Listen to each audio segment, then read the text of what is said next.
And that's why, instead of talking about Kanban as an agility model or an agile method as we've often called it, it's important to recognize that Kanban is fundamentally a lean management model because lean helps eliminate waste, and the term in Spanish for lean is esbelto. What we sought with Kanban was not only an agile tool, but one that could strip away the fat from processes, daily tasks, and made it more efficient. And above all, that people felt comfortable and especially satisfied with their work, not only simply generating value. They are doing it in less time, they don't feel stressed, and I think Kanban is one of the pillars which allowed this. Let me share some of the work we've done from 2018 through 2024.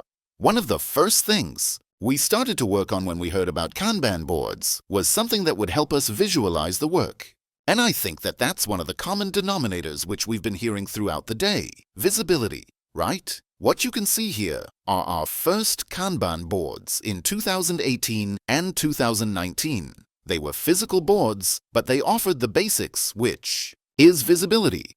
Go from writing a task, an advancement, a commitment in an agenda to posting it on the board where everyone could see it. And that had a little pushback because there are a lot of people who don't want others to know if you are delayed, on time, on track.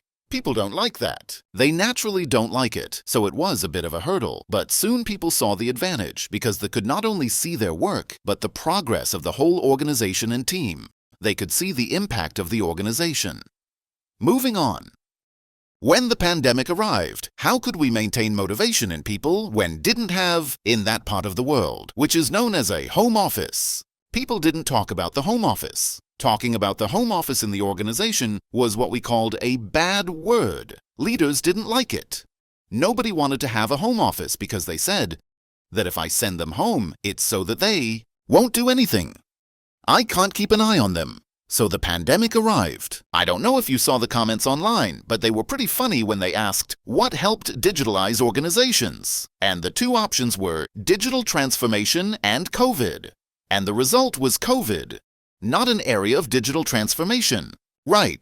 So the pandemic made us evolve and become more digital certain practices and things, which we couldn't do in that moment. And here is when we discovered Kanban Easy, now Business Map.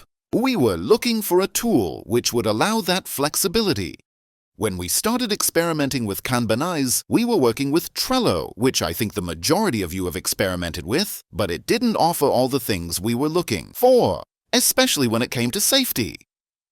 You may know that banks are very restrictive when it comes to security of information, obviously. Even in the area or Department of Information Security, which recommended we not use Trello due to security concerns. So we had to find a tool which would help us, from the perspective of protecting the client's information to having flexibility in collaborative work, among other things, and that's when we started to experiment with Kanbanize. In this moment, we weren't talking about a pilot or where to start. We simply wanted to make the teams and people's work visible, who already used a digital tool as an emergency and alternative for the home office work that the pandemic made us do.